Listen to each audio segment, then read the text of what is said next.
Hi, I'm McCartney Taylor. I'll be your host of this episode of Learning Beekeeping. Today we're going to be removing some frames of bees out of bait hives that I left go a little too long. I was out of town for a few weeks and these caught swarms just before I left. So they once had one for about 4 weeks, maybe 5. The other ones had a hive in it for maybe a couple of weeks. It's a very small hive, I suspect, and we're going to remove them today. So let's get to it.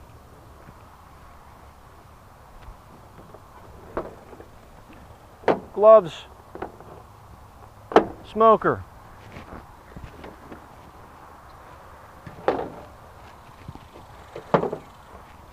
got to have a bee brush and a hive tool.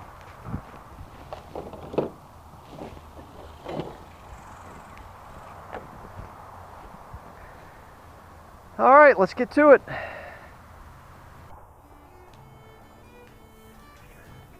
Okay, so here's the plan. This hive is probably closer to higher strength than this bait hive. I'm going to move this bait hive over in the shade, away from its hive location, so that the returning foragers don't cause me more grief when I'm moving them out, and then I'll move the whole hive back over. Now I'm also about 5 hives over from a very nasty hive, very hot, that launched a full-out attack last week. I took 20 stings in a matter of probably 20 minutes. Majority of those were in the last 5 minutes. So they're looking a bit anxious, and I might have to stop the whole thing and deal with them. And if I have to mess with that hive, I'm going to go find that queen and I'm going to go kill her.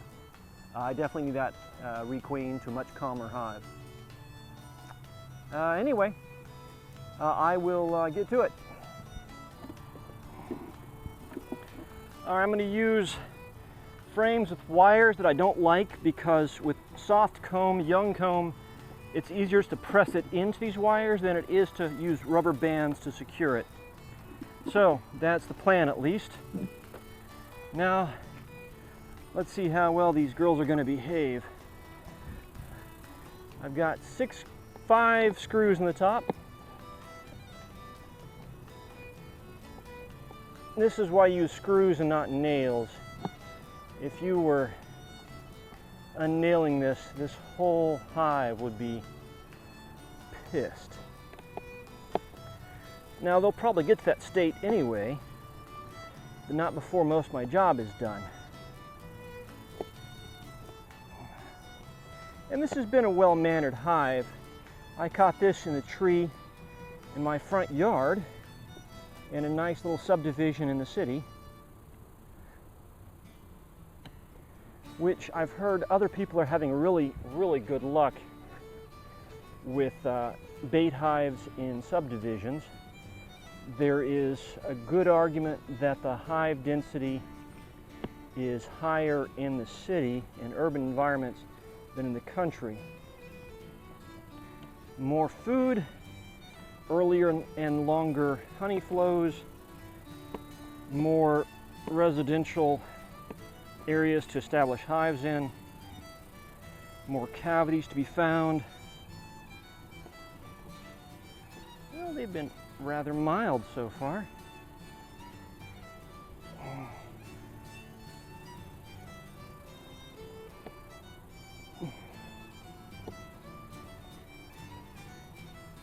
I should tell you, it's about 95 degrees here, so it's a bit toasty.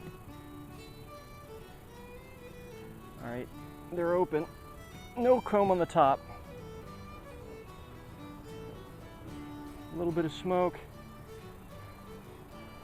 Remove the lid.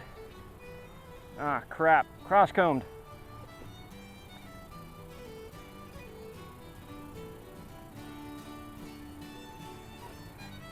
Cross-combed.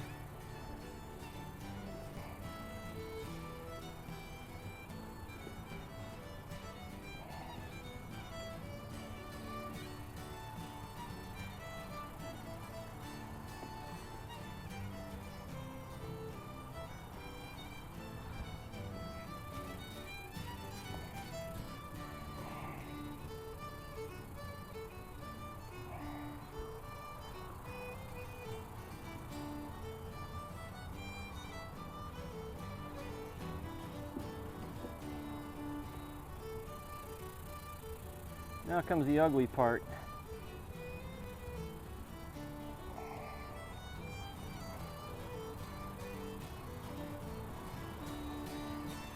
All right, this is just warped enough to where I think I can push it into a better place. The honeycomb usually doesn't pay to transfer honeycomb.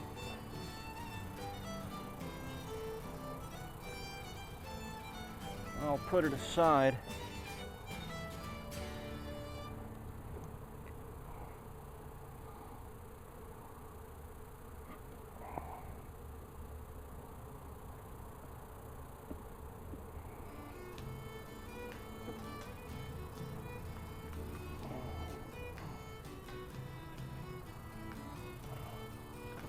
This comb is a little warped.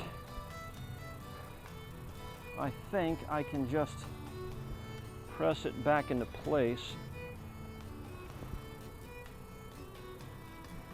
A little effort, a little pushing.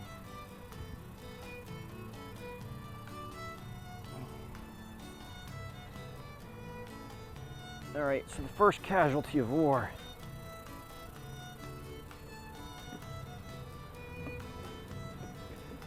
I'm just going to put it on the wires and press it in. You want to put on the wires near the top.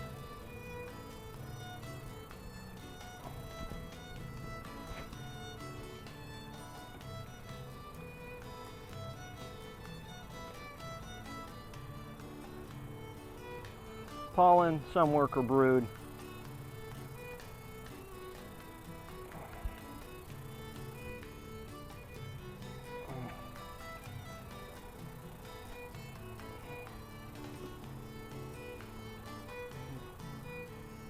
A little bit of honey in there.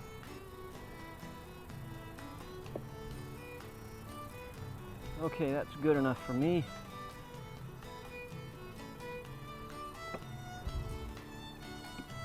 Hopefully they'll have that repaired in a matter of hours to days.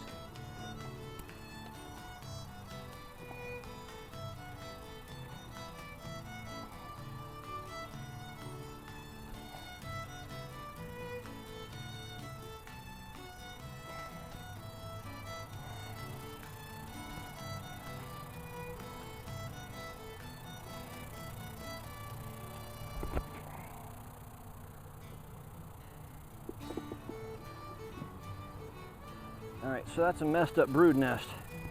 They should compensate for us.